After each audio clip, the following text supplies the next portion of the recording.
Yn y fideo yma, mi wnawn ni ystyried sut i ddefnyddio arffiniau isaf ac uchaf mewn cwestiynau lle mae gen i adio neu dynnu yr arffiniau yma. Felly, gadewch i ni gychwyn drwy ystyried ymarfer 1 y fan hyn.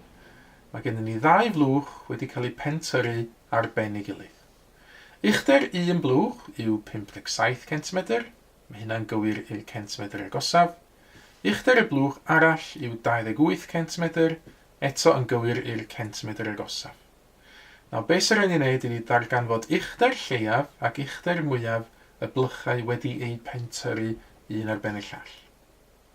Nawr, i gychwyn yn fan hyn, gadewch i ni ystyried y mesuriadau yma yn ei tro, ac ystyried beth fyddai arffin isaf ac arffin uchaf y mesuriadau. Nawr, y blwch gyntaf, mae o yn cael ei fesur fel 57 cm. Nawr, mae hwnna'n gywir i'r centimedr agosaf, i'r 1 centimedr agosaf. Mae hanner o 1 yn 0.5, felly mae'r mesuriad yn gallu bod hyd at 0.5 cm yn llai, felly tynnu y 0.5 cm o'r 57 cm, neu hyd at 0.5 cm yn fwy, felly adio'r 0.5 cm at y 57.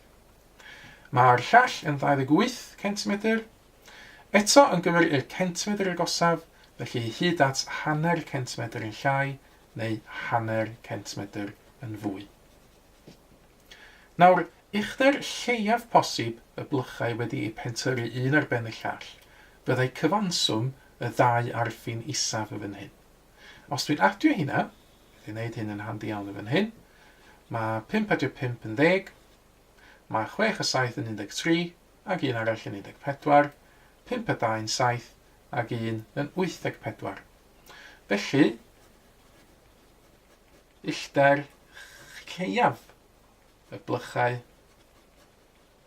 yw 84 cm. Mae hefyd yn gofyn am y uchder mwyaf.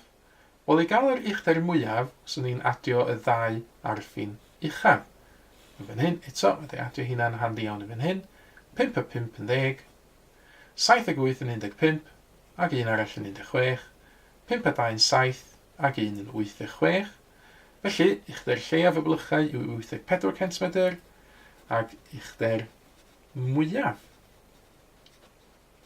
y blychau yw 86 cm. Nawr, dyma ni ymarfer arall. Nawr, tro hyn, dyn ni cael llun bwrdd, llun cadair, a mae yna fesuriadau yn fan hyn. Nawr, mae'r lle i'r coesau, y legrwm, sy'n cael ei ddangos yn wyrdd yn fan hyn, rhwng bwrdd a chadair yn cael ei gyfrifo drwy ddarganfod y gwahaniaeth rhwng hyd coes bwrdd, beth sy'n cael ei ddangos yn goch fan hyn, ac uchder y gadair sy'n cael ei ddangos yn las. Nawr, yn y diagram, mae uchder y gadair a hyd coes y bwrdd wedi cael ei rhoi i'r centimedr agosaf. Dyn ni angen darganfod mewn centimedrau werthoedd posibl lleiaf y mwyaf y lle i'r coesau. Wel eto, fel nathon ni gynt, gan i gael ystyried y mesuriadau yma yn ei tro, a wedyn beth fyddai arffin isaf ac arffin uchaf y mesuriadau. Nawr, hyd y goes yn gyntaf, mae hwnna'n cael ei reid fel 90 cm. Eto, yn y cwestiwn yma, mae'r mesuriadau i'r centimedr agosaf, felly mae'n gallu bod hyd at hanner centimedr yn llai, neu hanner centimedr yn fwy. Mae hynna hefyd yn wir am uchder y gadair, sydd yn cael ei reid fel 60 cm, felly hyd at hanner centimedr yn llai, neu hanner centimedr yn fwy. Nawr, yn fan hyn, ar gyfer y lle i'r coesau, os gael ni ystyried yn gyntaf y lle i'r coesau mwyaf posib. Wel, mae hwnna'n mynd i ddigwydd os oes gen i fi fwrdd mawr, fwrdd tal, felly mae gen i fi bwrdd sydd yn uchder 90.5 cm, a wedyn dwi'n tynnu ffwrdd rhywbeth sydd yn fach, felly dwi angen defnyddio arffin isaf gadair. Felly, gwerth mwyaf posib y lle i'r coesau. Eto, dwi'n defnyddio y bwrdd mwyaf posib, 90.5. A na i dynnu ffwrdd y cadair lleiaf posib. Felly fan hyn, dwi am dynnu ffwrdd 59.5.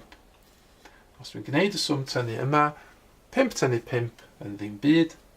Methu wneud dim tynnu 9, felly benthyg o'r 9 yma, sy'n 9 i 8. 10 tynnu 9 wedyn yn 1, 8 tynnu 5 yn 3. Felly 31 cm fyddai gwerth mwyaf posib y lle i'r coesau.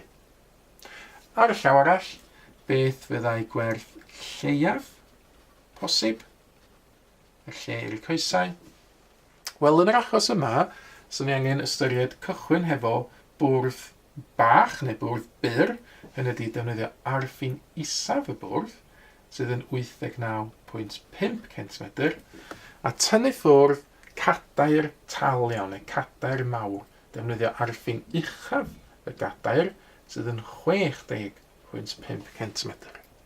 Ac os dwi'n gwneud y swm tynnu yma, 5 tynnu 5 yn ddim byd, 9 tynnu dim byd yn 9, 8 tynnu 6 yn 2. Ac felly 29 cm fyddai gwerth lleiaf posib y lle i'r coesau. Rhowch chi gynnig ar y gwestiwn yn awr. Mae yna un cwestiwn yn gofyn iddo chi gyfuno ar ffiniau uchaf ac isaf wedi ymddangos ar y sgrin. Meddyliwch chi am eich ateb personol ar gyfer y cwestiwn yma, ac yna cymharwch eich ateb wedyn yn erbyn yr ateb cywir sydd yn awr yn cael ei ddangos ar y sgrin. Mae mwy o fideos adolygu ar gael ar ein sianel YouTube Adolygu Mathemateg. Am y newyddion diweddaraf neu holi cwestiwn, dilynwch ein cyfrif trydar @mathemateg. Neu ewch i'n gwefan www.mathemateg.com am fwy o adnoddau adolygu.